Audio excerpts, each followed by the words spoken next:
VK news देख रहे हैं आप और आपके साथ मैं हूं तनु। कांग्रेस पार्टी में एक तरफ जहां अध्यक्ष पद को लेकर कलह चल रही है, वहीं दूसरी तरफ पार्टी ने अपना खोया हुआ जनाधार वापस पाने के लिए भारत जोड़ो यात्रा शुरू की। 3500 किलोमीटर की ये यात्रा कन्याकुमारी से शुरू होकर श्रीनगर तक जाएगी, लेकिन बीजेपी के नेताओं को कांग्रेस की भारत जोड़ो यात्रा रास नहीं आई और उन्होंने राहुल गांधी पर जमकर हमला करना शुरू कर दिया। राहुल गांधी पर हमला करने के मामले में तमिलनाडु बीजेपी अध्यक्ष के अन्नामलाई ने बीजेपी के सभी नेताओं को पीछे छोड़ दिया।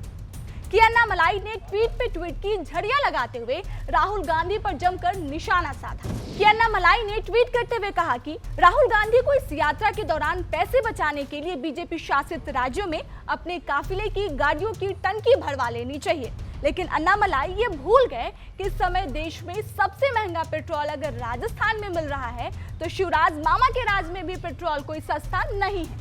मध्य प्रदेश और राजस्थान दोनों ही जगह आज के पेट्रोल का दाम 108 रुपए है। यानी राजस्थान में कांग्रेस की सरकार है तो वहां 108 रुपए पेट्रोल खरीदना महंगा है और मध्य प्रदेश में बीजेपी की सरकार है तो वहां 108 रुपए पेट्रोल खरीदना सस्ता है। आपके महंगे सस्ते का हिसाब किताब तो बड़ा ही तगड़ा है। अरे हाँ, हम तो ये बताना भूल ही गए कि राजस्थान और मध्य प्रदेश के बाद अगर पेट्रोल कहीं सबसे ज्यादा महंगा है तो वो है महाराष्ट्र, जहां पेट्रोल 106 रुपए लीटर है और वहां भी अन्नामलाई जी बीजेपी की ही सत्ता है, जबकि दिल्ली में वही पेट्रोल 96 रुपए लीटर मिलता है। इससे अब क्या समझा जाए? अन्नामलाई साहब, आप ये कहना चाहते हैं कि क्या 106 रुपए पेट्रोल अगर मुंबई के लोग खरीद रहे हैं तो वो सस्ता है और दिल्ली के लोग जो 96 रुपए लीटर पेट्रोल खरीद रहे हैं वो महंगा है क्योंकि वहां आम आदमी पार्टी की सरकार है। और ऐसा नहीं है कि दिल्ली से कम दाम में डबल इंजन सरकार वाले राज्यों में पेट्रोल सस्ता मिल रहा है। चुनावी राज्य हिमाचल में पेट्रोल 97 रुपए 30 पैसा है।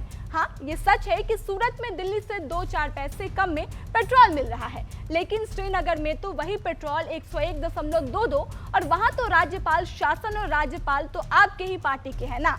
और राहुल गांधी तो कब से चिल्ला रहे हैं कि उनकी पार्टी की सरकार जब थी तो पेट्रोल 71 रुपए लीटर मिलता था, लेकिन आपकी सरकार आई और पेट्रोल को 108 रुपए तक पहुंचा दिया।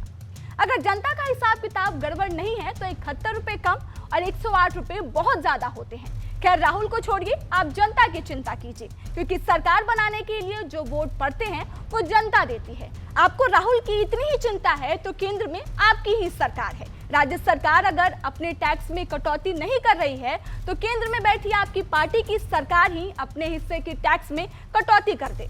राहुल गांधी के लिए ना सही, बेचारी जनता के लिए ही सही, जो कोरोना और महंगाई का डबल मार झेल रही है।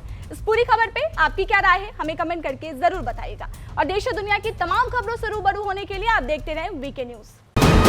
वीके न्यूज, राष्ट्र के नाम।